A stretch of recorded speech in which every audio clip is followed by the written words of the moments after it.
Good morning, good afternoon, good evening to everyone joining from all around the world. Namaste, namaskar, namaskaram, vanakkam, kimcho. I am Thomas Abraham, Chairman of the Global Organization of People of Indian Origin, in short form GOPIO. It is my great pleasure to welcome our Chief Guest, former Ambassador T.P. Sreenivasan, our distinguished speakers, GOPIO officials, life members, and all participants joining us globally for this webinar. Founded in 1989, GOPIO is a pan-Indian non-profit organization with over 100 chapters in 35 countries. For the past 36 years, GOPIO has served as a global platform for dialogue, advocacy, and community engagement while strengthening the bond between Indian diaspora and our motherland, India. Today's topic, coping with technological changes and challenges, is both timely and critical.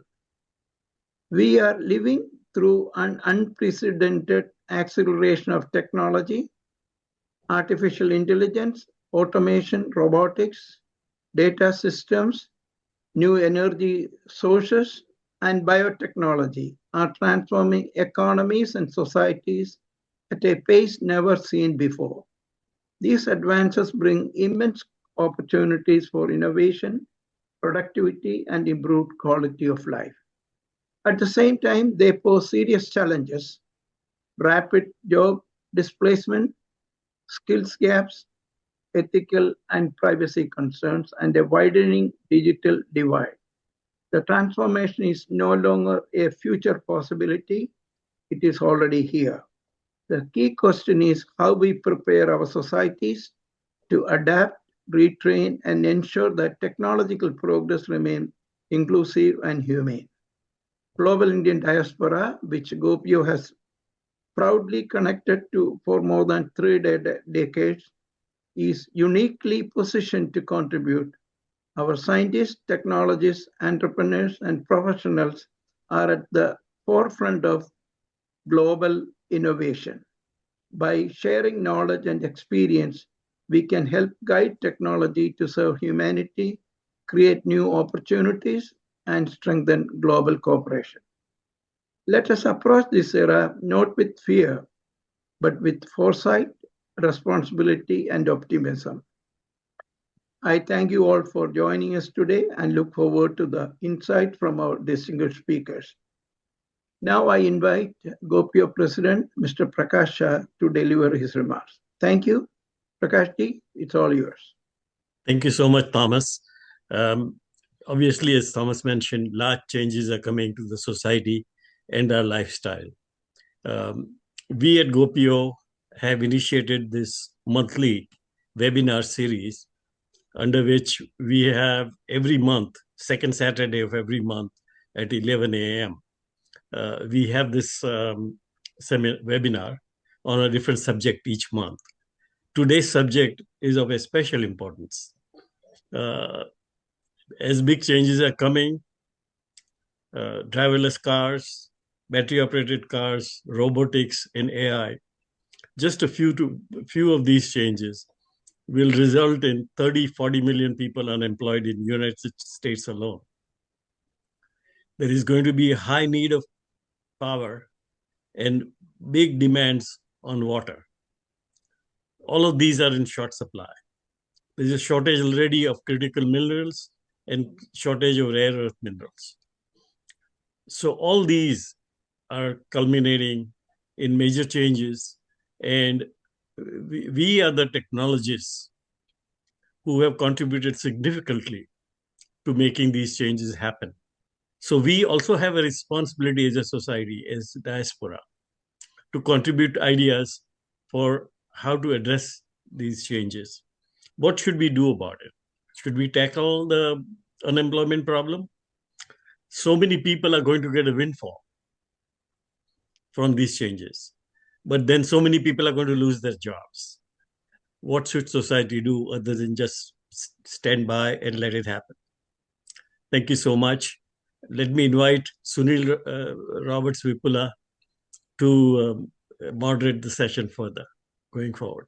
Thank you, Sunil. Thank you, Prakash ji. Thank you, Dr. Thomas Abraham. You set the tone for what could be seen as a very exciting webinar. Folks, this is our last webinar for the calendar year. We've embarked on this journey of having monthly engagement with the diaspora. And my role was to originally conceptualize and help. But today I'm actually stepping in for the original moderator, Dr. Prabhu Guptara, who, due to some extenuating circumstances, had to step away to attend to domestic duties within the family. Because of that, I'm stepping in. Big shoes to fill because he is a thinker, a writer, publisher par excellence, a polymath and multilinguist. But I hope someday you get to have the benefit of him coming back and leading and contributing his thought leadership. Today, I'm very excited to invite a distinguished set of panelists, but more importantly, even our chief guest as well. I take immense pleasure in welcoming Ambassador T.P. Sreenivasan ji. So welcome. I want to, on behalf of the entire GOPIO family, welcome you to this webinar. And I believe and I hope this is the first of many of series of engagements that we will collaborate with you. The reason I place that request is you have a very unique voice as a diplomat, TV commentator, and author of several books, a former ambassador of India. You've served India with distinguished colors, and you were a governor at the International Atomic Energy Agency. And folks, today he is also converting all his bandwidth of energy to be an adjunct professor of eminence at a couple of universities. And he's also helping in academic, shaping the academic thought and inspiring future diplomats and foreign service officers. So without much ado, sir, I want to hand over the baton to you and you address this gathering, please. Thank you. Thank you very much, Sunil. Dr. Abraham and colleagues. First of all, let me say how grateful I am that you have given me this honor to be the chief guest with this very distinguished panelists and audience. Looking at them, I feel that I am the least qualified person among all of us to speak about this subject because technology is not my forte. But nobody can escape the effects of what we call the changes and challenges of technology, whatever be your profession. Even diplomacy, of which I have been practicing for several years, has been changing ever since technology started going these leaps and bounds. There are many, many examples one can give of how technology has enabled and also disabled diplomacy in so many words. So the technology has changed every profession, and nobody can close their eyes to the problems and the prospects of rapid development of technology. And nobody can be indifferent to the tectonic tremors technology has created. Yuval Harari, whom you all know very well, I'm sure, has repeatedly said that the biggest challenge of technology is the speed with which it is moving. So he has been talking about the centuries that an amoeba has taken to take a human form, while artificial intelligence and other new technologies are traveling much faster. So we are the result of an evolution, but what we are seeing today are the effects of revolutions, one after the other. Thinking of these changes, I was following the news the day after we had a test run. We had a discussion or preparatory meeting. The next morning, I looked at the news to see whether there were many changes overnight since we met. You will be astonished that there are so many changes in that particular night when it comes not only to technology, but also international relations, just to give you the speed with which things are moving. That day, Oracle announced that their stocks has dropped by 13%. It was a tremor. Then we heard also that day that data centers are being shifted to outer space for various reasons, to make it more effective, perhaps, to more secure. And this is a major change. And even more surprisingly, it was found and announced that semiconductors, who are running most of the business these days, are fast aging, and they will all stop functioning after a little while, which will need a replacement and considerable expense. One had not expected that. On the political side, we saw this extraordinary development. For the winner of the Nobel Peace Prize this year asked for external intervention in her country. This is exceptional for a winner of the Nobel Peace Prize to demand that others should intervene in her country. Another astonishing thing that happened that morning was the United States had announced a massive arms supply to Pakistan. President Trump was the one during his first term turned around Pakistan and told them that all the money that we are going to give you will be stopped because the money that we had given you for fighting terrorism has been misused. And the same president has given Pakistan so much of arms that it has become a crisis situation in the subcontinent. And lastly, the army chief of Pakistan declares himself the supreme commander of the armed forces. Again, the same day. He also proposed that there should be a SAARC without India. Nobody has ever suggested that. And going a little bit further, Finland joined the NATO after the war between Ukraine and Russia, you know that. And today, what has happened is the land of Santa Claus, from where Santa Clauses went around the world, entertaining and gifting people around the world, has been turned into a NATO war zone with thousands of NATO soldiers practicing actual war activities 100 kilometers from the Russian border because of rumors that Russia might attack Finland, which is a new member of NATO. So such is the pace with which turn things topsy-turvy. Beliefs that we have had, understandings we have had about everything in the world has changed. I know occasions when lack of communications has affected diplomatic practice. Without mentioning names, I could say that there was one occasion, of course, Thomas Abraham is aware of that, where we took a decision, the government of India took a decision without the advice of its ambassador there in that country. Because I simply had only one phone and a teleprinter. And for 3 days, I could not contact Delhi. And Delhi made rather, shall we say, uninformed choices and made decisions, which took us 10 years to rectify. On the other hand, technology helped us when to avoid detection when we had the 1998 nuclear tests in Pokhran. What had happened was the American ambassador had come to the Prime Minister, Narasimha Rao, and told him that I know that you are preparing to test in Pokhran. Prime Minister said, I have no information. Where do you get this from?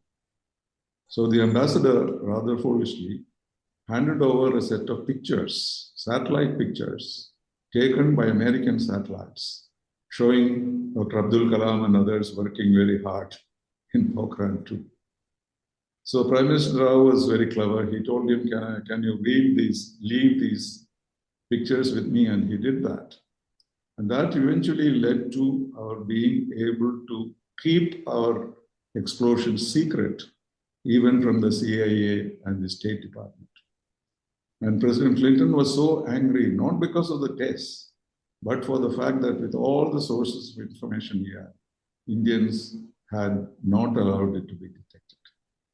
So these are two: one, a failure of diplomacy when the communications failed, and the other, a victory for us because of our understanding and our Prime Minister to deal with an issue very effectively. So since things happen like that in such speed, it is not easy to draw up a plan or code of conduct for developing technology. Of course, that is what we are trying to do. That's what we are going to discuss, how to meet the charms and the challenges.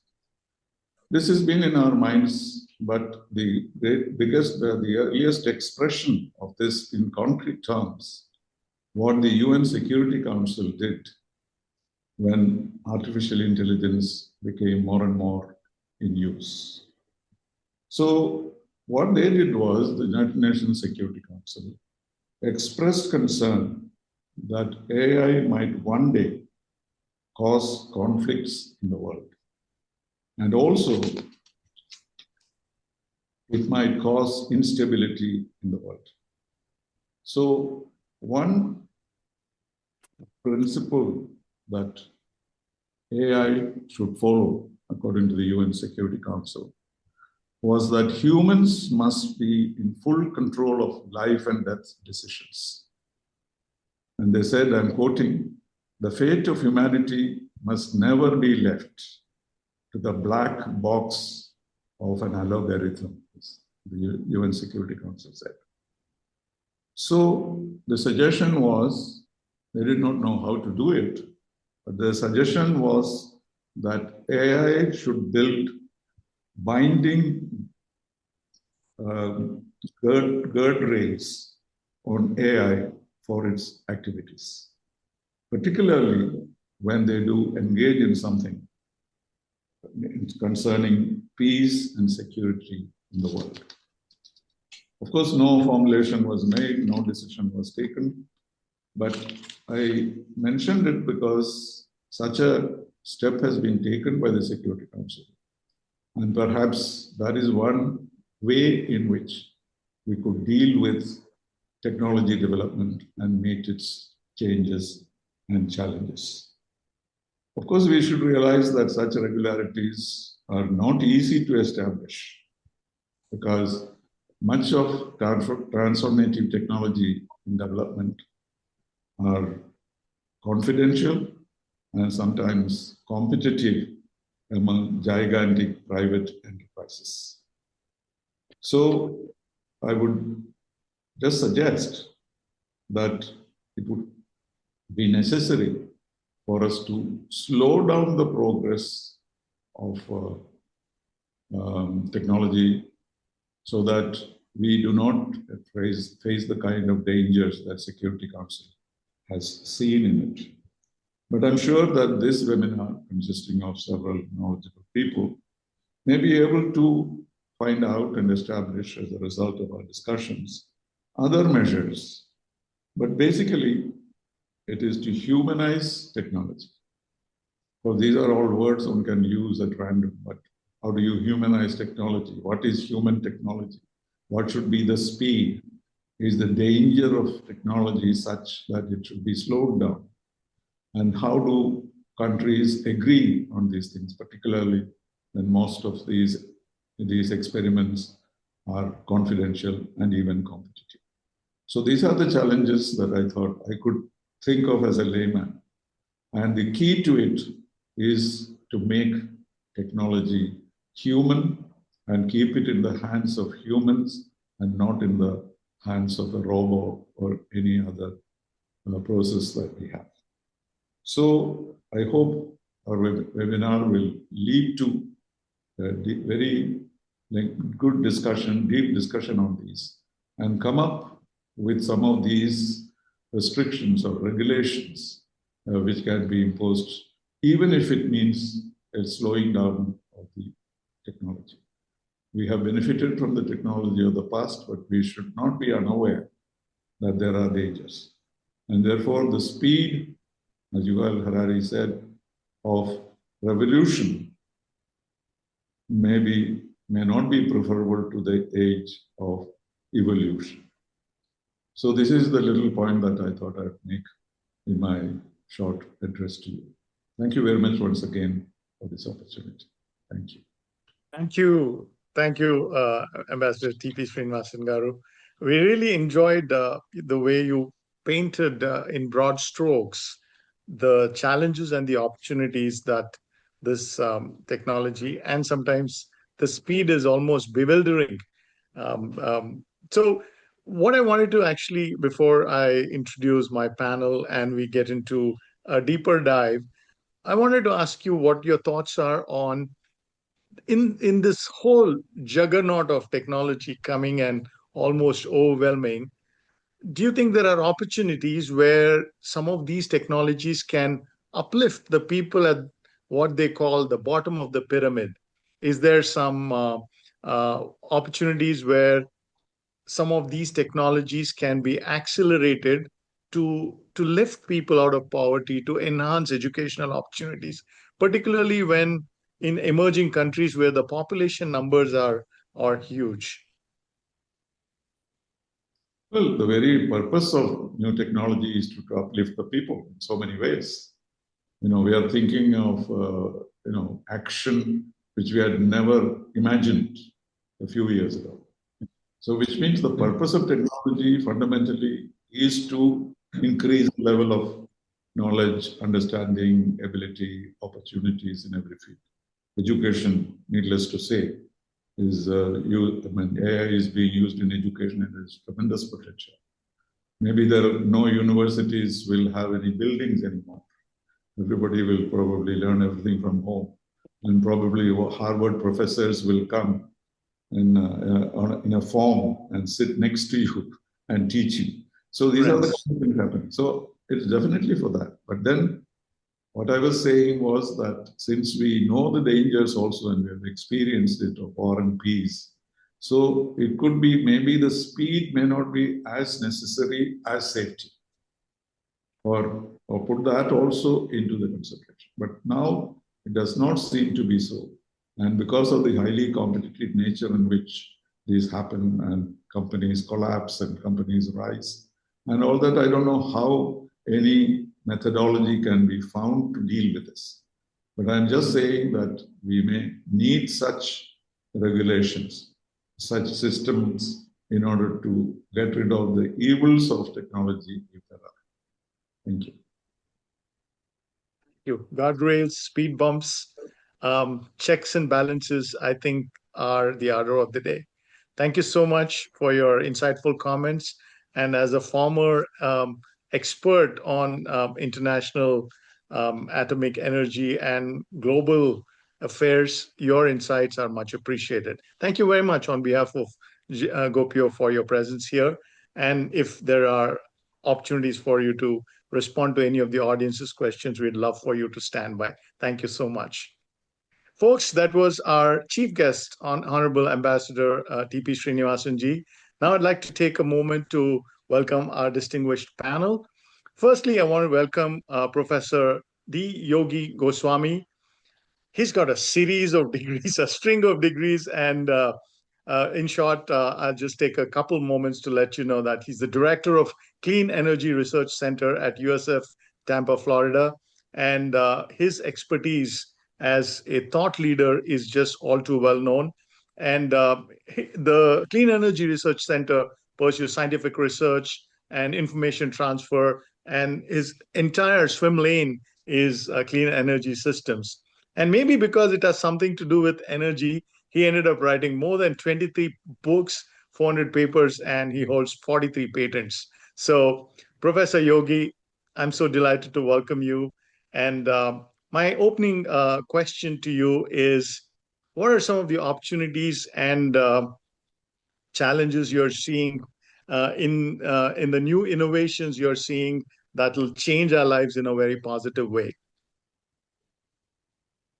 Thank you very much, Sunil ji. and thank you for inviting me, Dr. Thomas Abraham, to be on this webinar. The question you've asked is really always at the top of my mind. As a researcher, I'm always thinking of things in the future that sometimes people hear about them 10 years, 15 years from that time that I've been thinking about. So at the top of my mind right now is the global challenge of climate change, which we are in right now, no doubt about it. The question always is, how soon can we get to a point where we are at net carbon emission, net zero carbon emissions? And at the present rate, whatever technologies we have, there's no doubt that we will not achieve that even for the next 50 years. However, uh, since I think of innovations and the future, I'm just going to describe a few, just as examples of innovations that might change that trajectory that I've just described about global climate change. So I will describe them in very brief, but later on, if audience have any questions about anything specific I've said, I will then go into it in a deeper sense. So let me share my screen just so you have some.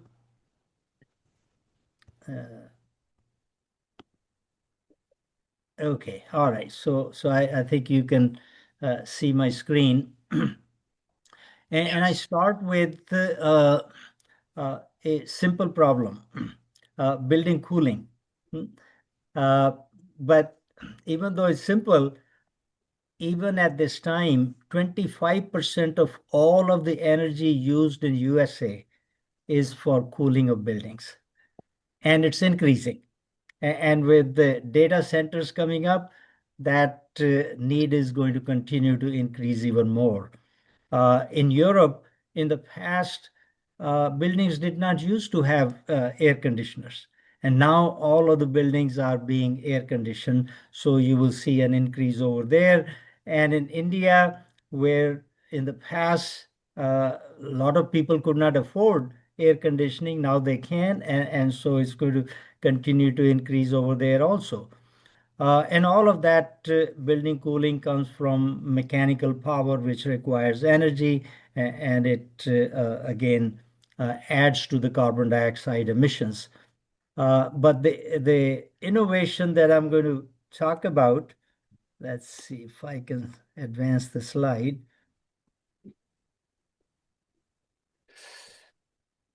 Okay, so the innovations I'm going to talk about. I know people in India are all too familiar. In the past, there used to be certain times of the year that people would put something outside, and by the morning it would become very, very cold.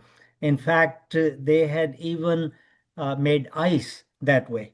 And that was by radiative cooling. That is, you radiate the heat into sky, which is very cold, and that way you can cool something. However, the new innovation is utilizing not the sky, but deep space as the heat sink for radiative cooling. Because the deep space is at a temperature of absolute zero. And so this can happen because one of the researchers at Stanford, Raman was his name, uh, he figured out that there is a wavelength range, 8 micron to 13 micron, for which the atmosphere is transparent. We call it atmospheric window. So if you can radiate heat in that wavelength range, that heat will go straight to deep space. And if you're exchanging heat with a body at absolute zero temperature, you can do a lot of cooling. So the innovation is to design a surface that reflects most of the solar radiation and emits in that wavelength range, which is the atmospheric window.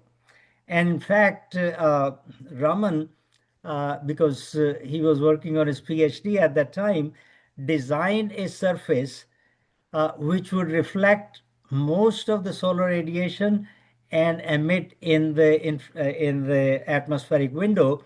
And he achieved. He put this thing on the roof of the building, facing the sun during daytime, and you would expect the temperature to go up. Instead, the temperature went down by 5 degrees Celsius. So that was the first demonstration of it. This is transformative development, but the problem is that the way he did it is not commercially viable. It did show us the way that we need to move so that we could cool our buildings that way. So that started global research on paint development. That is, you develop a paint that you would use for the buildings, which would allow the buildings to cool themselves rather than mechanical cooling.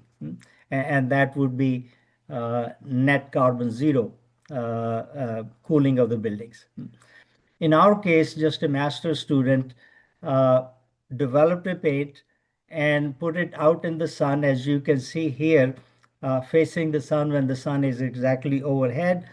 And he put just an aluminum foil as one sample, and then he used the best available paint on the market, which is called the cool roof paint on the second one, and the third one, the paint that he had developed.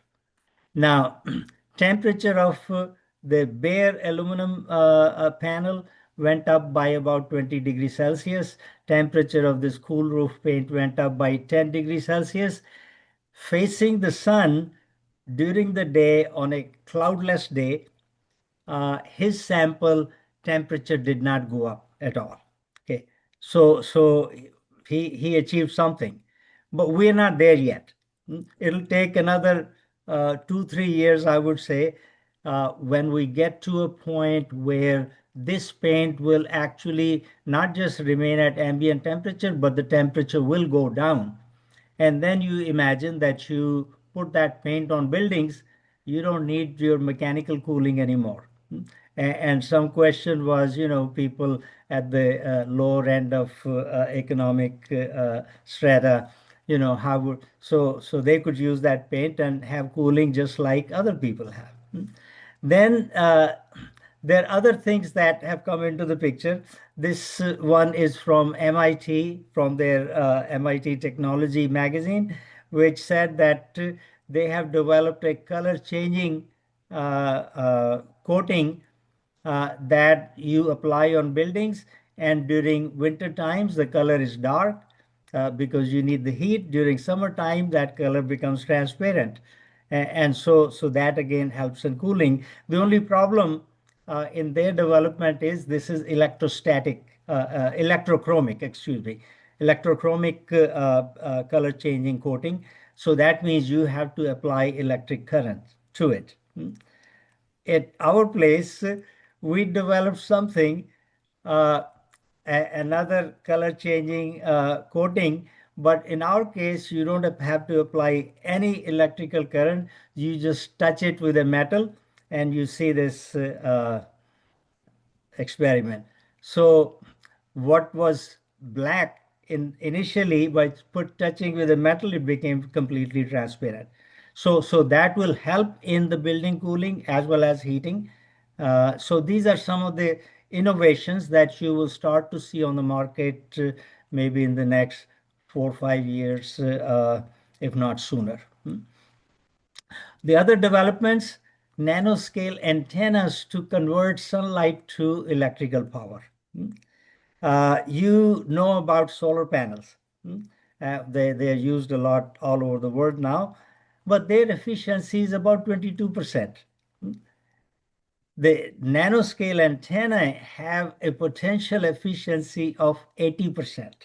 That means 4 times. And what it's based on is that our photovoltaic panels are based on what we call the quantum nature of light. Light has dual nature. It is a electromagnetic wave, and it also has quantum nature. So we utilize quantum nature.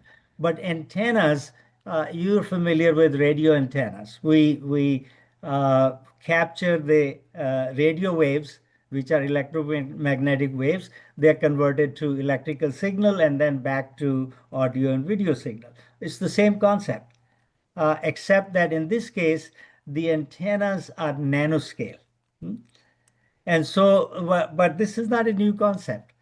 It was patented in 1973 by Professor Bailey, and he was, when I moved to the state of Florida, he was a colleague for a few years before he retired.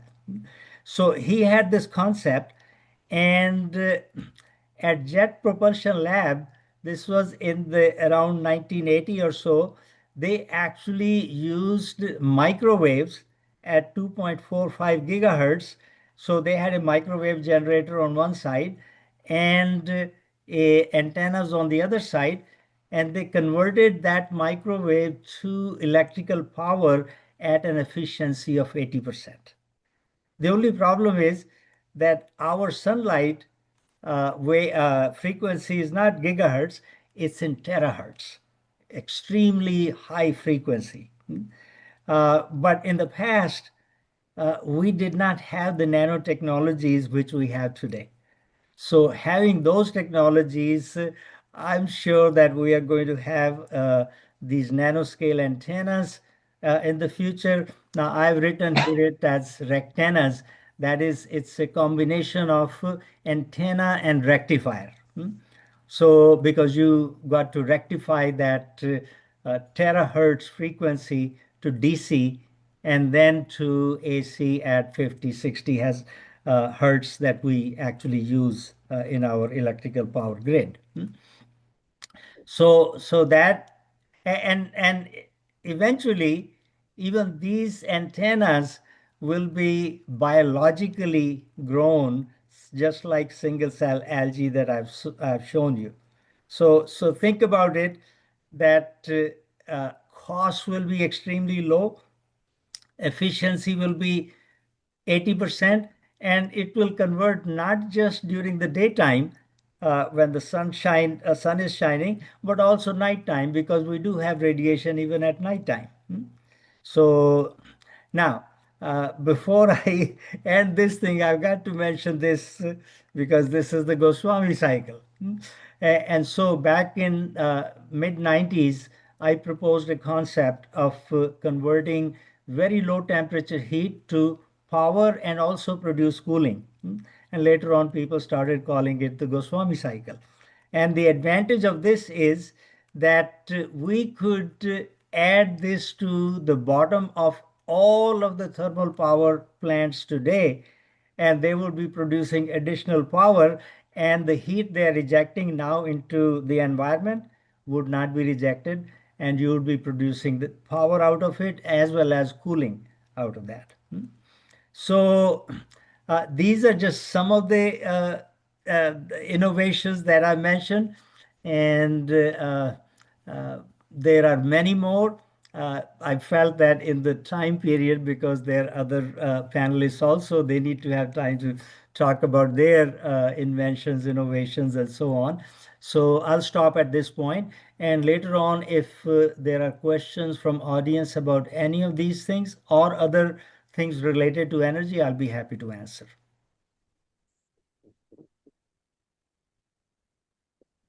Thank you so much. That was very well articulated. Your passion is contagious, and I do have a couple of questions that I'll wait to ask.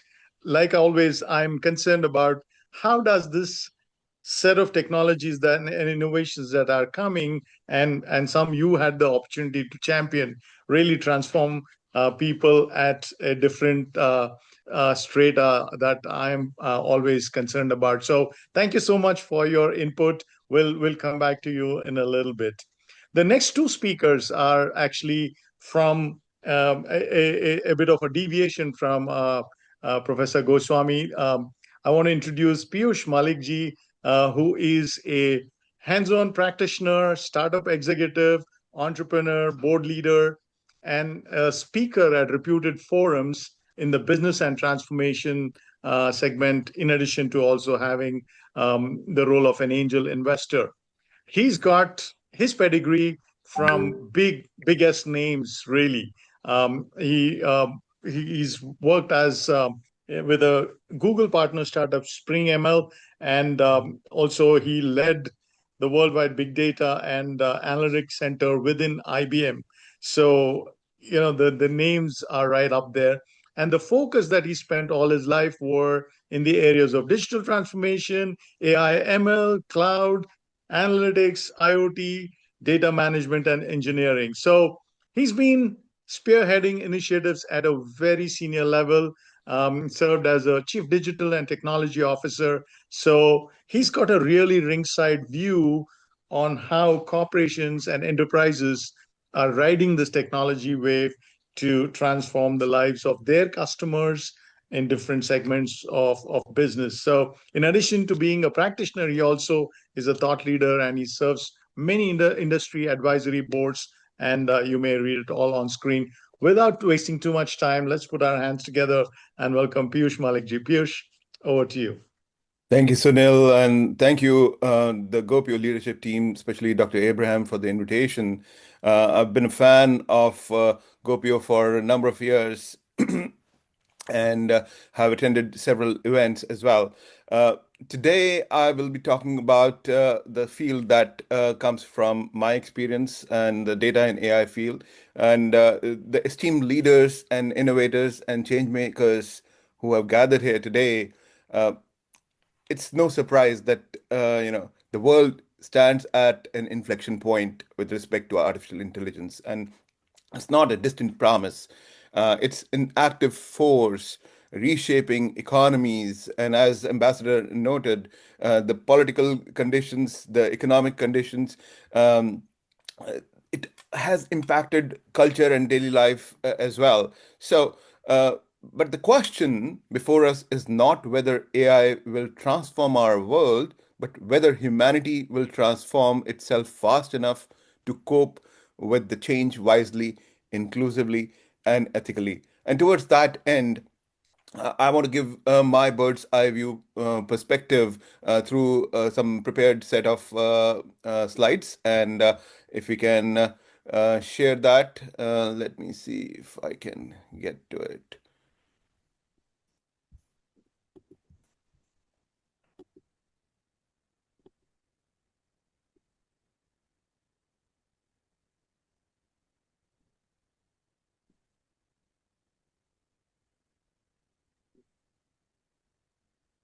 Seems we are having a technical difficulty in sharing. Let me go back.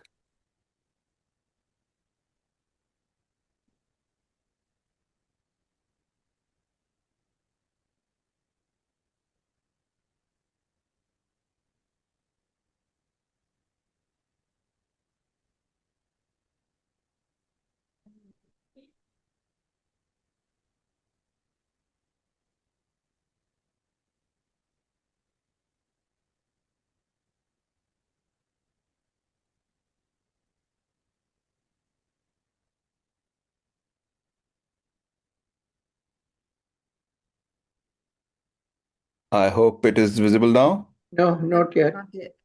Okay. Let me try one more time.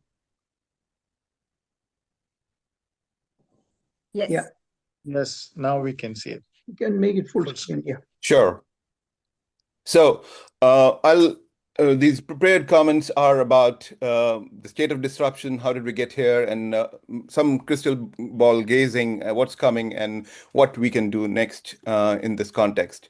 The disruption in AI is faster than we have ever seen in our human civilization. Whether it is the large language models that basically democratized AI in the eyes of the common man, and the dinner table conversations literally have become about how everybody is using these large language models, or whether it is in the relationships between US and China, and sometimes India as well, as to who is going to lead and continue to pace in AI. It's definitely a geopolitical issue when companies are not allowed to sell their chips to a certain country, and we've seen some executive orders come through as well. We have seen some recent disruptive things earlier in 2025 when at 1/100th cost, a Chinese company comes up with a model that stuns the world. And again, it continues to repeat, whether it was the DeepSeek moment, whether it was the Manus release, whether it was all in the context of how US will lead, or whether China will be allowed to take lead in this space. And then there was this announcement about the AI Stargate, the $500 billion investments, and especially in AI infrastructure, because all these applications require data centers, require the infrastructure which is built on silicon semiconductors to take it forward. And then there are companies coming together, consortia coming together.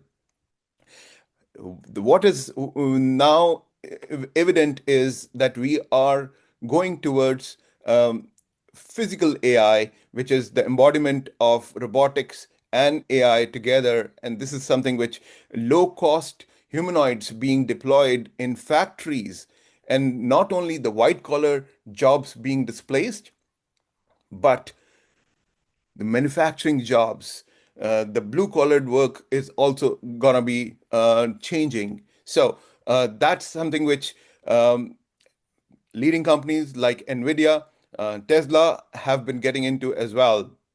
And if we look from the disruption perspective, whatever we knew of internet in the last 20 years, whatever we knew of search since Google came on and displaced all the incumbents in the search marketplace, and whatever commerce that we see, whether it is through Amazon Web Services or any other e-commerce companies, that are being rapidly disrupted by all these apps. And there are some examples of apps on stage where you can generate presentations in seconds with just word prompts, where you can make movies. And these models are getting extremely great at doing whatever a person desires. What this is leading towards is that there are people who will be able to start companies just by themselves and deploy hundreds and thousands of AI agents which will do the task. So this definitely causes some disruption.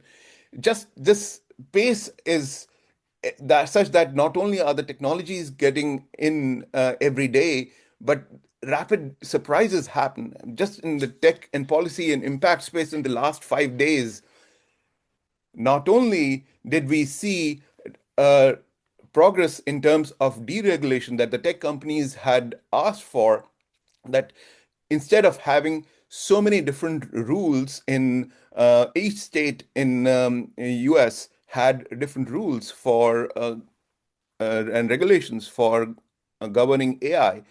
Now, Trump has released an executive order saying there will be one rule which has been very welcomed by the tech leaders. And then 2 days ago, embodiment of AI in transportation, a driverless car. 2 years back was my first time I sat in a Waymo, and very, very excited about it. And then 2 days back, you see this, the first child is born in a driverless car in San Francisco. And then yesterday, I saw this person of the year. The architects of AI have been declared as the person of the year. And this is something which you can see. Some of these are researchers, some of these are executives in this space. So it's definitely catching our imagination. How did we get here? I'll just very quickly say that, from the old data centers to IBM Watson winning the Jeopardy championship, all of that has contributed to us getting in here. And we are getting in terms of where we are today is that while there are challenges from job losses, there is excitement as well in terms of what possibilities it brings. And recent study by MIT said that 95% of Gen AI projects fail, and that number could be misleading.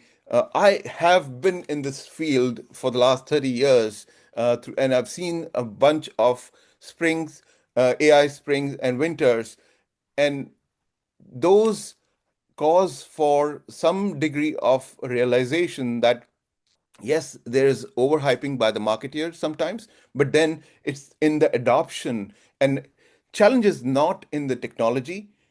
Challenge is how we are preparing our workforce to adopt those technologies, how we are preparing our population for general population for integrating with our entire system so that we can existing flows can be integrated. And as we look in the organizations, how can we reimagine the work such that it is AI first and not retrofitting?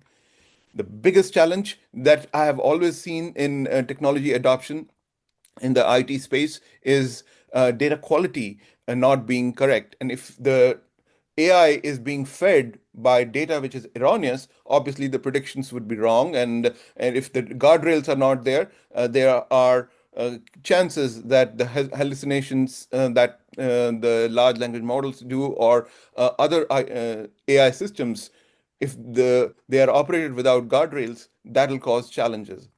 And a lot of folks are in the enterprise doing random proof of concepts without a coherent strategy. So those are some of the challenges that we see. And in terms of getting in how what is coming, I just want to make sure I put my viewpoint forward that it is not AI is not replacing humans as such, but humans who know how to apply AI, and assistive and augmented intelligence is the operative word.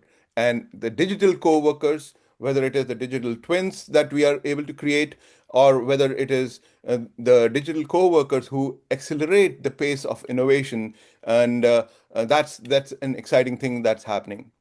And of course, the large language models are just the beginning. Bigger, better, faster, and reliable AI is coming.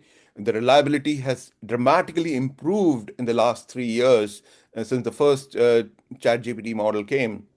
And now we are also seeing agent to agent communications. And as I mentioned earlier, the internet and e-commerce as we knew it earlier would be withering away because the next buyer would not be a human, it'll be an agent that would be working on our behalf. Software as a service will be replaced by service as software with human in the loop. AI will be embraced by all industries and professions. It is a no-brainer. And you will see unicorn founders as solopreneurs as unicorn founders. And the skills shortage definitely has to be addressed by self-initiative and motivation of all of us. But at the same time, we can't absolve the companies for and the government for not initiating. So from that perspective, I've seen a lot of these hyperscalers put out some free courses out there, and there are governments who are incentivizing their citizens to get involved and get AI literate.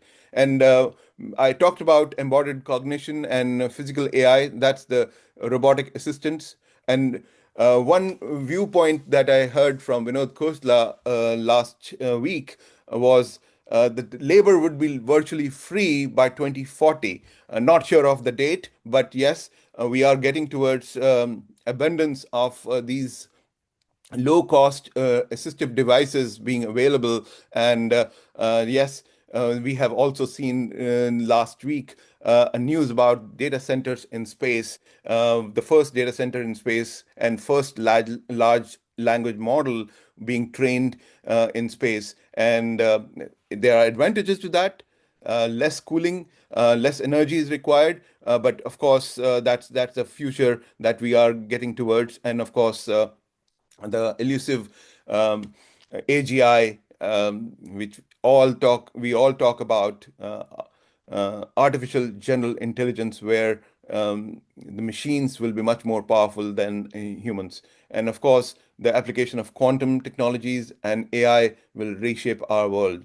But we definitely have to be ready for the next. We can be anything we choose with AI. And one thing which I want to audience to take away is you cannot automate trust, judgment, or wisdom. Let's connect, collaborate, and empower, and let's not forget our humanity. Being human is a gift. Let's enjoy that. With that, thank you very much, and let's continue to collaborate, and work towards a brighter future. Thank you. Yeah, Piyush, fantastic summary of all the technologies, the guardrails, what's coming down the pike. And both you and our chief guest alluded to the speed with which this juggernaut is rolling towards us. And you also gave us a little bit of what can we expect in the near future.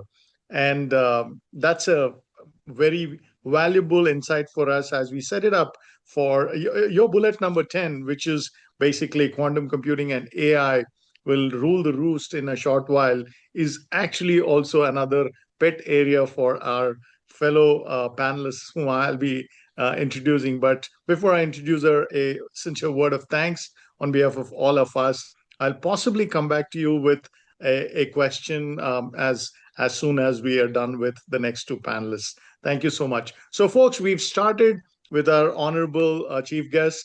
He set the tone and the framework. Then we had Professor Yogi share his research and some of the high impact areas in the energy. Then we had Mr. Piyush Malik, who shared how the technologies are really rapidly embracing all aspects of society.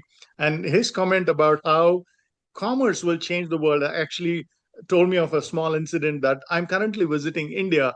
And I was told about how these 8-minute, 10-minute, 11-minute rapid delivery systems that have changed most middle class families and affluent families. Apparently, there was a requirement for someone who was working on a laptop, and it required more time for that young lady to go in to a different room and fetch it. And she didn't want to break her chain of thought while she was working. So she opened a window and ordered what she needed.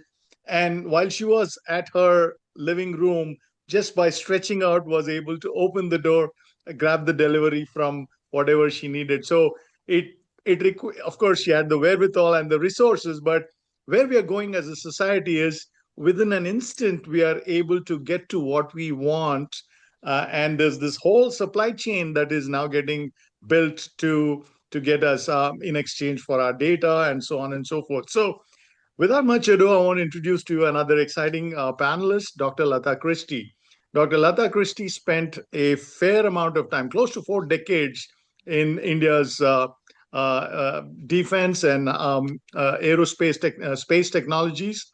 And her focus areas are microwave, high power, direct energy systems, and electromagnetic simulation. She's working on her second PhD, as if the first one in aerospace engineering was not enough. So her focus is trying to blend multiple disciplines and focus on the intersection of AI and ethics. So I'm sure it's a fascinating topic, and she will dwell into a few things. But I would like to ask her and say, in the area of quantum computing and AI, what are some exciting developments? What are some things you're seeing and what should we be knowing, Dr. Latha Christie? Thank you, Sunil, for that wonderful question. And thank you, everyone, for inviting me here. Yes, yes. Artificial intelligence is not just another tool. It's improving so fast that even some of the people building it are warning us about its impact. The core reason is quite simple. AI is becoming a general purpose capability like electricity or the internet. It touches everything: learning, work, media, healthcare, security, and competitiveness. It's shifting from answering questions to taking actions, what people call agents, systems that can remember, plan, and execute workflows.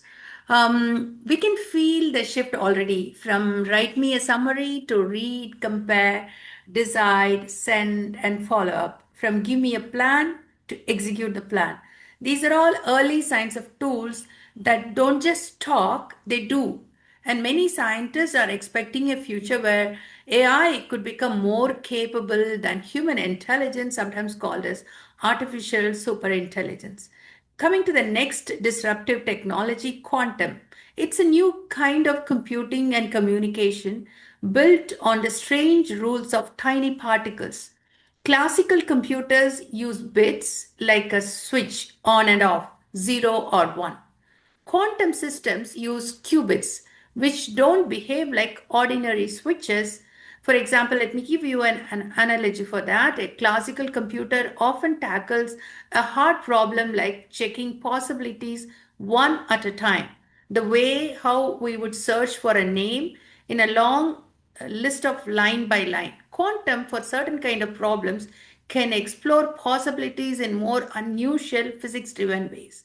It's not magic, but what a classical computer can do for years and years, it can do in a second.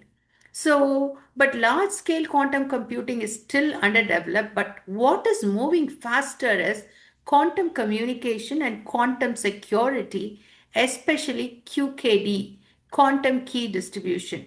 The idea is beautifully simple. In the quantum world, trying to secretly listen can leave a trace because measurement can disturb the signal. That means eavesdropping is difficult. It can become detectable in a way that is different from normal networks. Think of it like this: in ordinary digital communication, someone can copy your message silently. In quantum style security, interception becomes more like opening a sealed envelope and leaving marks. So, what happens now when these two disruptive technologies, AI and quantum, come together? We get a potential step change in computing power, security, and scientific discovery, and also a step change in risk, misuse, and societal disruption. Because all of us know that every powerful technology is dual use. The same capability that can protect lives can also be misused. So the right question is never just can we build it, but also how do we deploy it safely and who stays accountable. So the first way ordinary people may feel quantum plus artificial intelligence together is through trust infrastructure, how we protect banking, healthcare, critical systems, and digital identity in an AI-driven world.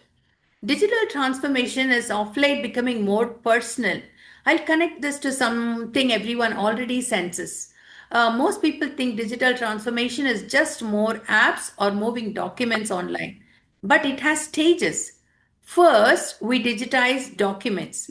Paper became PDFs. Then we digitize processes: banking, travel bookings, payments, governance workflows. Then we digitize the world: sensors, cameras, wearables, GPS, smart infrastructure. Now we are digitizing something deeper, the human being.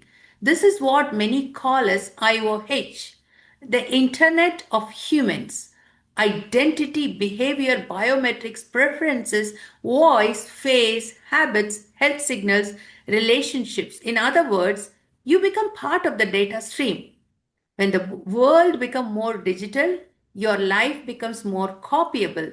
Your voice can be cloned, your face can be animated, your writing style can be reproduced, your patterns can be predicted. And this leads to something that sounds like science fiction, but it's already emerging in early forms. The idea of a digitized person after death.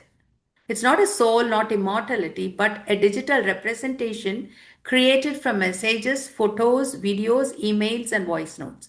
Some people are already have built chatbots or avatars that imitate a deceased person's voice and style. So I'm not saying this as good or bad, but it can comfort some people, but it can also manipulate and harm. But it proves a bigger reality. The boundary between real and simulated is getting thinner. So now coming to AI plus quantum. Let me talk about the few opportunities and the risk involved in that. So what are the opportunities? Opportunity number one. As cyber threats grow, makes attacks cheaper to automate. For example, societies need stronger foundations of digital trust. Quantum security approaches are part of that future toolkit. It's not magic, but meaningful for high value links where trust is critical. Opportunity number two in healthcare and drug discovery. Even without quantum, AI is already accelerating imaging support, diagnostics, and drug screening. Quantum is promising longer term in deeper simulation of molecules, which could reduce trial and error and speed up the search for new medicines. Opportunity number three, smoother daily systems, transport, energy, and logistics. AI already helps route ambulances, traffic, reduce fuel consumptions, optimize supply chains, personalize learning. Quantum may eventually help with certain automation problems. That is not tomorrow morning, it's a direction of travel, not a guarantee on a calendar. In the case of business and economy, for business, the near term story is not quantum will replace your data center. The story is AI powered productivity plus quantum is the safe trust. So AI increases efficiency, but it also increases exposure, more automation, more dependence on digital system. In that environment, trust becomes an economic asset. Organization that can prove security and governance will outperform those that cannot. In the case of a defense in warfare, AI enabled autonomy can protect lives by taking over the most dangerous tasks like surveillance in hazardous zones, IED detection, search and rescue, perimeter monitoring, reducing exposure of soldiers and civilians. And for countries like India, the opportunities is bigger than research papers. It's building talent pipelines, test beds, pilots, supply chains, and real deployments. Finally, the challenges. The hard part is naming risk without fear mongering and without denial. Some of the risk encryption disruption. Large scale quantum computing could threaten some of today's widely used public key encryption. Even if that future is not immediate, the preparation time is long. That's why the world is moving to post quantum cryptography. The key point is simple security migration take years. So we need to plan early. The risk number two, AI accelerates cyber offense and deception. It can automate phishing, impersonation, misinformation, malware writing, deep fakes. It lowers the cost of manipulation. So we are entering a world where seeing is not always believing, where trust must be engineered. Last, governance lag. Technology moves faster than laws and social norms. So the risks we face are not only technical, it's ethical. Who is accountable when an AI system makes a harmful decision? How do we reduce bias and discrimination? How do we prevent unsafe autonomy in high stakes settings? How do we protect children, privacy, and democratic processes from synthetic media? And finally, in future warfare, the biggest danger is speed without judgment. And that is very dangerous. And so, what should we do? We should treat quantum plus AI the way we treated aviation or nuclear energy. And I will close with a line that keeps this human. Quantum may change the limits of computation, and AI may change the limits of automation, but our real job is to protect the limits of human responsibility. Thank you. Said, very well said. You really put the whole thing in perspective. I love the way this pattern is emerging right from Professor our chief guest T.P. Sreenivasanji's introductory remarks to what the other panelists had said, and where you left it, where you talked about all the issues that come staring at a society that is embracing technology faster than we can actually recognize it. So you brought the all the human elements wonderfully well as well, Dr. Latha Christie. Thank you so much for your contribution.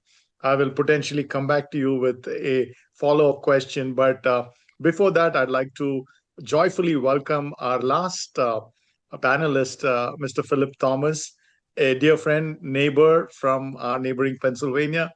He's a serial entrepreneur and a digital transformation leader, and he's worked on a lot of AI-enabled modernizations. And he looks at it from a customer perspective, and he advises and leads enterprises, hospitals, and patient engagement apps, and so on and so forth. So much of his work has been in improving customer satisfaction, and how do customers or enterprises look at it from a customer centric viewpoint. And he's also, like our other speakers, a mentor and a thought leader and an advisor in his neighboring Temple University. So without much ado, Phillip, I just want to hand over the baton to you by asking, what are some of the exciting developments that you're seeing, or some of the challenges, and what keeps you excited? Sure. So there are several, within the world of AI, there are several opportunities and challenges. But let me just say this first. Even as I listen to all the speakers before me who have been so accomplished, I must confess that I get the feeling of being a little bit like Munna Bhai, if you remember the old movie from Bombay, where there are all experts before me. But at the same time, I want to start with a particular quote that has got nothing to do with technology, but has got everything to do with the world we live in. It was a quote attributed to the chief rabbi in England, Jacob Sachs. He said, "Fire can burn us, fire can warm us. It is up to us to be guardians of the flame." It's the same thing with technology. You see, in technology, it can burn us, it can warm us. The real question ultimately is, can it actually warm us and the people around us? The truth is this: change is inevitable. For those of us who've been in the US for a long time, you remember the days when it cost you $2 over a weekend to call home. I remember times when the phone, I grew up in Calcutta, my grandparents were in Kerala, and they had a little exchange with a 2-digit phone number. So you can imagine the struggle of trying to tell someone in Calcutta, can you please call Ayakundam 17? We could never get past the first word. So there's something about technology that has certainly helped us, where things are moving at a faster pace, where my father and my mother, who are absolute technology Luddites, can actually order something from Swiggy and Zomato when their servant cannot come. So there is something about technology that we have to hold dear, because it brings with it both challenges and opportunities. Now, the real question, of course, is how do we deal with it and how do we leverage it? Now, I will be honest with you that it's something that scares a lot of people. Technology, oh my goodness, what's going to happen to us? Here's the thing.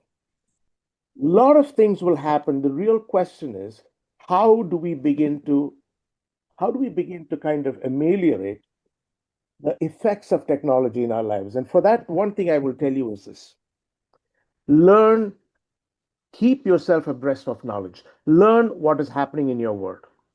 Now, in my world, some of the things that we've been able to do is we work a lot with AI. Now, AI, as you probably know, has become a catch-all word for everything in this. It's a bit like the American term interesting.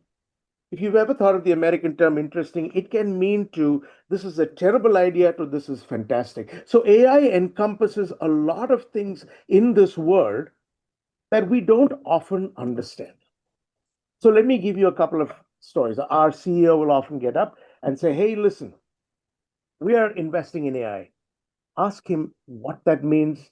He may not know.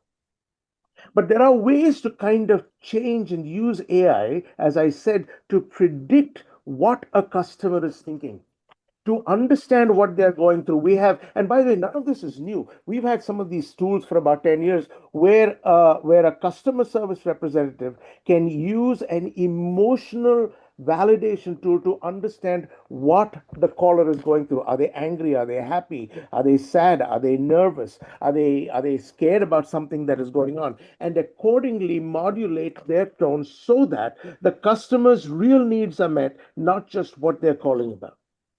We talk about speed and its applicability.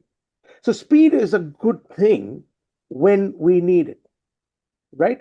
When we want something, if our train is not on time, if our plane is not on time, if our plane or train doesn't get to where we are, or if traffic is stopping us, we don't like speed.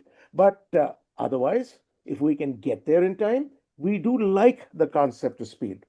So there are many applications that begin to come up. I mean, some of the things that we've been talking about, I want to talk to you about some things that have happened 3 years ago. If you were to go back and do a Google search, any of you, I don't need a show of hands, but most of you have probably heard of a band called ABBA.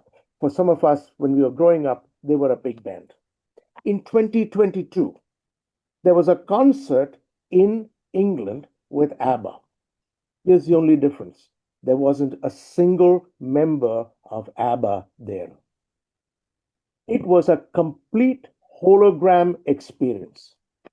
Now imagine if I want to talk to my parents and AI allows me to speak to them via hologram as opposed to WhatsApp or as opposed to video.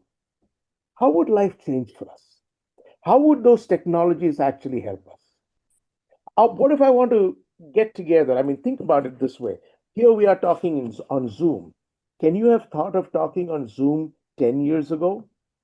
We would have had a conference call, right? And only those companies that had expensive Cisco WebEx terminals or WebEx screens could have accommodated so many people. Now here we are, an organization, a person can do this across the board. Entertainment has been something that has been really affected by technology. We've talked about ABBA. For those of you who know this Indian comedian called Nimesh Patel, he attributes his entire success to a technology that we didn't actually talk about, but has often been on the tips of everything in government, TikTok. Now, the question then becomes, how do we manage a sense of control and how do we keep it human and ethical? That's been one of the challenges that I've had. How do I implement technology within my own spheres without losing the humanity of crossing ethical lines? And let me tell you something, that is one of the hardest things to do. That's one of the hardest things to do because what I want may not be what you want. And what you want may not be what I want. You and I may have different ethical frameworks. You and I may have different moral frameworks. People who fish, people who've seen the television series Jamtara, either on Netflix or Prime, know how fishing takes place with illiterate villagers sitting in a small town in Jamtara in Jharkhand district. Now, it's obviously a dramatization, but it actually happens. We've all been recipients of phishing in some shape or form. We've been smart enough to detect it, so we don't fall to it, but a lot of people do fall to it. So let me close by saying a couple of things that are really important over here. One of the things that I know Dr. Latha alluded to, but something we haven't talked about in technology form, is the notion of agentic AI. Agentic AI takes what we know of AI and creates actionable instances. So I don't know whether you are in a large corporation or whether you run a little neighborhood store. I have a young son who runs a pizzeria. Agentic AI can actually help him manage his inventory and also help him create schedules for all of the employees that have to come in during dinner time. This is something that I would highly encourage all of us to focus on. The second thing, and again, this was also alluded by, I think by Piyush, but the idea that we can create our own movies, create our own songs. AI and technology now gives us a chance to actually follow passions that many of us couldn't. I'm sure most of us who grew up in India, we probably were told by our parents what we should be or what we shouldn't be. I was talking to a friend the other day who said he wanted to be an artist. His father said no. So he said, okay, what if I be an engineer? His father said no. And finally, he became a neurologist. Right. So, but there are passions that are within us, whether it is in the creative side, whether it is in the cooking side, whether it is in being a motivational speaker. Technology allows us to do this. So what we can say now is, if we begin to focus our passion on focusing it on the technologies that can help us grow and help us simulate it and help us expand it, this is the right time for it. The next thing I want to talk about finally is something we haven't really talked about, which is the notion of how do we use emotional intelligence to deal with changes that are going on. I'm going to give you a very old story. It was 1997. For those of you who remember when Deep Blue played against Garry Kasparov, the chess match. Deep Blue won the first, I'm sorry, Kasparov won the first match. But the second match he lost. And at the end of all of this, they did a bit of a kind of deep dive into why he lost. And then the engineers of Deep Blue said something that was so unique, and this is applicable to us. They said they had programmed Deep Blue with some of the best chess moves. But inside that, they added one move that was completely random and would make no sense to any chess grandmaster. That move was executed, and Garry Kasparov lost his bearings. He could not understand what was behind that move. It was a stupid move, it was a silly move, but it was a move that completely took Kasparov off his game, and he lost that game. He resigned. You see, emotional intelligence is like those random things that happen. It teaches us to deal with those random things that happen in our lives.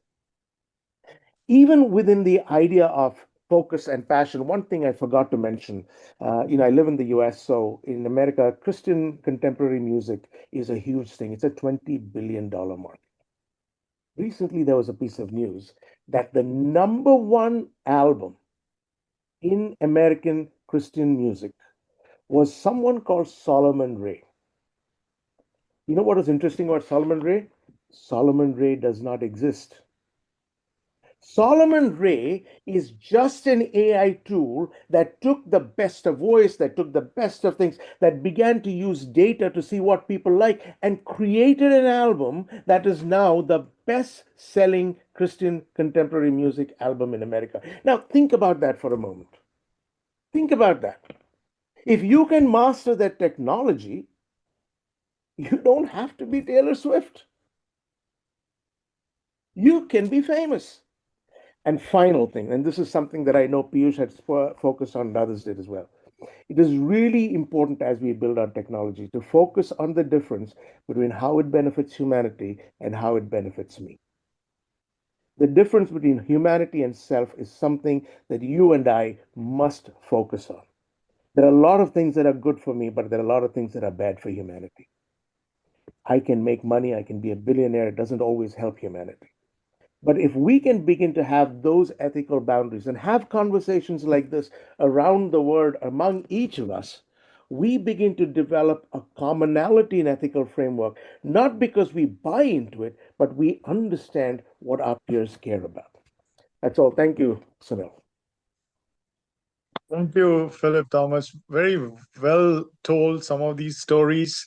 I love the broad perspectives that all the four panelists and the honorable chief guest brought, and each of you within from your vantage point of expertise, practical immigrant experiences, and so on and so forth. So wonderful. Folks, I don't know about you, but I felt like I'm drinking from a fire hydrant. Just rapidity of ideas coming, just like AI and quantum. I think this is a high intensity webinar. So I want to take a moment to just throw some follow-up questions. But let me start with Piyush ji first. I'm not sure if Yogi ji is still there, but let me go to Phillip ji and say, Piyush, and ask, you've been in data and AI for a while. I see Yogi here. Thank you. You've worked with the best of breed companies. What keeps you excited and what keeps you going? And let me also add, what keeps you nervous or what gets you nervous? Well, of course, what happened in the past is not a predictor of the future, as we all know. So I definitely have enjoyed my time serving clients around the world, even though I've stayed in Silicon Valley for the last 30 years. In those 30 years, I've been traveling to my worldwide clients almost on a weekly basis to 40 different countries that I've served. And what that gave me was a view into problems that companies, large and small, Fortune 500 companies, global companies were facing, and how to modernize their business leveraging emerging technologies. And of course, the common thread in my experience has been the data and applied AI technologies. We used to call it cognitive computing during IBM Watson days. And then now, of course, everybody's adopted the term AI. But long back, AI was not the operative word. AI was a dirty word because researchers felt that their efforts were being wasted and because they were not being funded. So, that said, what excites me is the space of innovation that's happening in this field, that you sleep one night and get up in the morning with so many different releases from all these different startups and even these hyperscaler companies, like whether it is Google, whether it is Amazon, whether it is Microsoft. They are doing partnerships, they are doing innovation announcements and events and so on and so forth. And just in San Francisco alone, there are more than 100 meetups in the AI and emerging technology space every week. So imagine the ecosystem that we are building, and this ecosystem comprises of innovators, engineers, funders, investors, and all of them coming together and helping the next generation and sharing the knowledge freely so that overall society can benefit and overall, uh, of course, everybody looks for these startups to make money, whether they get into IPO or get acquired. But ultimately, we are moving the needle in terms of serving the businesses and ultimately serving humanity. And that's what keeps me excited, getting up every day morning and wanting to immerse myself deeply into it, play with the newer tools, and it's been keeping me very, very active. And look here, we are here on a weekend, and we all here, so we are all made from the same block. We all come from the land of our sages, where wisdom is more important than earning money. And if both of these things happen together, that's what keeps me happy. Very well spoken. Thank you. What I like is the immense possibility, but I'm a little anxious about how much time it'll take for it to really trickle down all the way to the base of the pyramid. Really, for me, because I'm from India and because I see a huge base of people at the bottom, my questions are always like, how will it impact the common man out there? And so I'll pose a two-part question, and I request the honorable chief guest, Sreenivasan ji, to respond, and then maybe Yogi also could chime in. It's two-part in the sense of one encompasses a geopolitical risk that we will be living in as nations rapidly advance to get their hands on these technology. And so, Honorable Ambassador, if you could chime in on the volatile, we are one push button away from a war-like situation that we saw in recent years. So there's a heightened geopolitical risk. Does it cause anxiety in you is my question. And then the question to Yogi ji is, can the poor access these benefits as fast as possible. For instance, in India, some parts of Hyderabad where it is very sweltering hot, we are used to having straw mats at the entrances and at rooftops to cool. So that's affordable for us at this point, not the changing colors and so on. So affordability to the poor is directed at you. The geopolitical risk for Ambassador, please. Thank you very much. It's already 11 o'clock my time, Sunday night. So I'm not at my best. But I'm glad you asked a geopolitical question rather than a technical question. As I think I hinted in my initial talk that the world is topsy-turvy, that we all understand. It's not only topsy-turvy, it keeps changing by the minute, depending on the temper of a single man somewhere in the United States. So geopolitical risk is much more today than ever before. And we are just waiting that this period will be over. But that doesn't change the rapidity of the changes in geopolitics. The reality is that the post-World War system enshrined in the UN Charter is dead. There is no possibility of the UN doing anything when a permanent member of the Security Council invades another member of the United Nations. This was not expected. In fact, somebody raised a question, if that happens, what will you do? And everybody laughed. They said, oh, permanent member will fight a war against another member. Impossible. We don't need to think about that eventuality. But we are here, there now. And the Secretary General is persona non grata in a member country. You know that. So what is left of the United Nations? During the pandemic, China prevented the Security Council from even meeting because they were afraid that the responsibility will put on them. So none of these was envisaged in the global order that we had in mind. And therefore, we are all in the process of adjusting ourselves to a possible new global order. And therefore, people are not trusting anyone else. They're all keeping their plans secret because you never know which camp you will end up and what the camps will be. That's as bad as that. And that is why you find so many issues remaining unresolved. The Security Council is out of it because 5 vetoes are there to veto everything. And therefore, we are actually looking at the possibility of an alternative to the United Nations. After the First World War, we had League of Nations and now United Nations. Maybe time has come to have another structure which would guarantee equality and sovereignty, etc., etc. So it's a very, very uncertain situation. And technology, as I explained, sometimes helps, sometimes hurts political views, and that we have to live with. And that is the interesting world we are in. I heard the definition of interesting in the American dictionary. So it could be either very bad or worth considering. Thank you very much. Thank you. Yogi ji, a short, quick reply from you. Okay, so I'm coming from the technology side.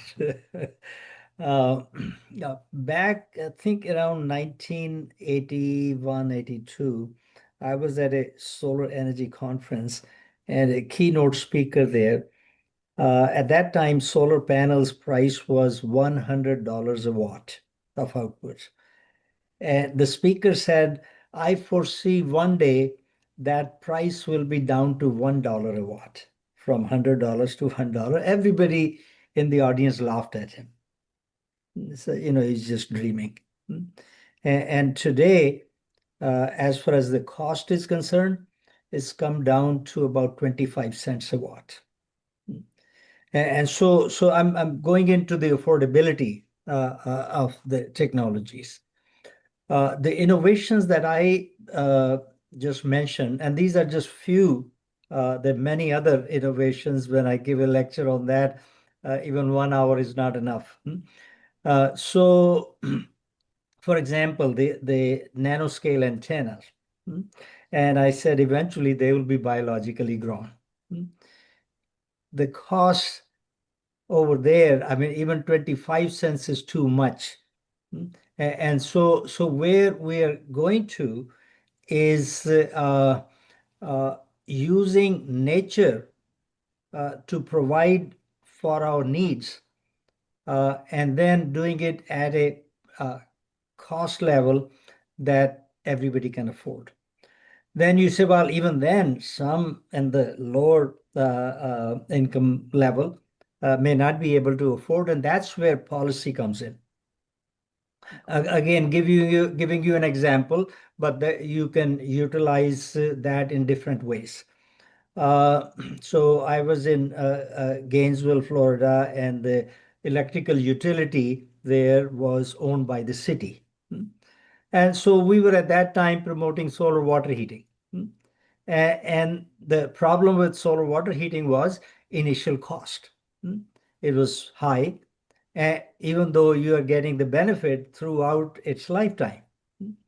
So I proposed to the city that the utility pay for the initial costs and charge only that much from the customers that they are saving from that solar water heater. And eventually, in about 10 years, their cost will be paid with interest to the utility. Utility will benefit, and so will the customer. So point I'm making is you can come up with policy where it is a win-win situation for everyone, and you take that burden of initial costs away from poor customers. So that's the electrical power production. I gave another example of cooling. Now, right now, poor people just cannot afford cooling.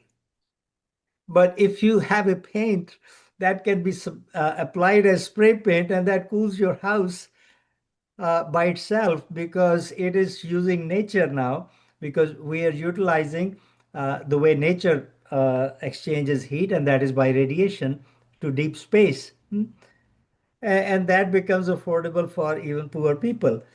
And so then again, policy comes into the picture as to how you help the very poor in the initial cost. Fantastic. Thank you for those wonderful responses. We have two more things to do. I'd like to just pose a question to Dr. Latha Christie and Phillip Thomas, and then I'll invite Sid Jain, my colleague, in a little while to wrap up. So thank you for your patience, folks. This has been a riveting webinar. And so, Dr. Christie and Mr. Phillip Thomas, everyone invariably talked about the guardrails and the ethical challenges and conflicts. What are some 1 to 3 kind of big, broad stroke struggles and challenges you are likely to see, and how will it play out insofar as the ethical dilemmas are concerned, and what guardrails are we talking about? How does that play out in, let's say, common man's parlance and so on? Phillip, you may want to go first. Sure. So I think so it's very hard, honestly, to do guardrails in a very macro scale. So let's be clear. Moral laws have their limitations. But I want to also talk about a couple of other things. One of the things that we've obviously lost with the advent of intense technology, if I may use that word, is the idea of community and interpersonal communication. We don't meet with people, right? The fact is, because we don't meet with people, we don't really know what affects the other person. So I think along with the idea of possibility, we've got to start bringing in the concept of positivity. I mean, see, the change is happening. I mean, change is inevitable. We can't fight change. The real question is, how do we deal with change and how do we make it a better world? So with guardrails, there are a couple of things. One, of course, we can do a bunch of things that we tend to do within the legal system, to protect people, to make sure that, a patient, for example, patient privacy or banking information is kept together. But there is another side that I think we've got to be very careful about. And this, I think I want to address your question of how does this affect people who are poor in the bottom of the pyramid in India, using Dr. Prahlad's term. See, we have a very unique concept in India called Jugaad. And many times the government tries to stop Jugaad, which is a problem. We should not be stopping Jugaad. We should be allowing its expansion so that they begin to understand the limits of their creativity within the concept of the world at large. So I think one of the things that we have been very good in India, at least from my growing up days, and even it's changed a lot, is that we've been very good at stopping things. The real question is, how do we allow things now? And how do we allow smaller kids who are poor to dream big? I mean, Professor Yogi talked about environmental factors. I did live for a very brief time, 3 months, when I was a college kid. I lived in a mud hut in the middle of Bihar during summer. It was cool inside. It was actually cool. There was no electricity. It was cool. But then suddenly now I'm living in a big house where I need to have insulation and everything. And suddenly I forgot how comfortable that was in those days, or the simplicity of food. You understand what I'm saying? There is something about rediscovering simplicity that can actually be a great way to help us rediscover our own humanity. So I just want to say that and let Dr. Latha respond. So, yeah, innovation needs rails. When people hear future technologies, I think they imagine speed, a smarter AI, quantum breakthroughs, autonomous system, and a world that feels like science fiction. But I feel the problem is not only what technology can do, the real problem is what it can do at that scale, fast, and in the wrong hands. So the right question is not just can we build it, what guardrails keep it safe, and who stays accountable. That's why I just yesterday I finished my defense viva on artificial general intelligence and the ethical governance. I made a new framework for that. So in earlier technological eras, harm often come from hardware failure. Today, harm can come from decision failure, an AI system recommending the wrong action, a fake video triggering panic, for example, a cyber attack amplified by automation. So now we are moving towards three realities: AI becoming agentic, digital life becoming copyable, security becoming foundational. So I feel governance is not bureaucracy, governance is safety engineering for society. So what I wanted to say is in rails, if I say rail, our responsibility, our someone must own the outcome. So it begins with clarity. Who signs off deployment? Who is accountable for harms? Who can stop the system if something goes wrong? Okay, and then A, access control, limit who can use what and how. Role based access. Not everyone gets the same power, like separation of duties, rate limits, and all those things. And then I, integrity, protect data, models, and communication. So, zero trust security, these are some of the things. Encryption, key management that is future ready. And then L, limits, define what the system must never do. So, no fully autonomous lethal decisions without accountable human control, human in loop, no high risk medical decisions without clinician oversight, no irreversible actions without human confirmation. So, no identity creation or digital afterlife replication without consent. And finally, yes, surveillance and safety checks. Governance must be ongoing. So it should be like red teaming, attack your own system before others do, audio trails and so on. So finally, I wanted to say that in defense, the danger is speed without judgment. So governance is not only laws. People often think governance means a regulation. But governance is a stack of technical guardrails, organizational guardrails, legal guardrails, social guardrails. So the finally I want to close with one line. The future belongs not to the most powerful technologies, but to the most trusted technologies. The one we can audit, control, and hold accountable. So that's why innovation needs rails, accountability, security, limits, and continuous safety checks. That's what I wanted to answer for that. Hey, lovely. Like someone alluded to, 90 minutes is not enough for a topic like this. When you bring four heavy hitters and a chief guest who's got so much to offer as wisdom and insight. So it's been my pleasure moderating this panel. Now I'll request my colleague, esteemed colleague, Secretary Sid Jain to come in on and wrap it up for us. And then the leaders, Thomas Abraham and Prakash ji, can do some informal interaction based on your availability. Sid Jain, please. Thank you all for being here on a Saturday. Different time zones, so it's afternoon, morning, or night, wherever you guys are. But it's a fantastic way to set the tone as we end 2025 and start 2026. The challenges of AI remain, and you guys have given enough color for each one of us here in the room to address it in different forms. And Lataji, there's no better way to end the session than use your own quote, using alphabetically defining how to do it.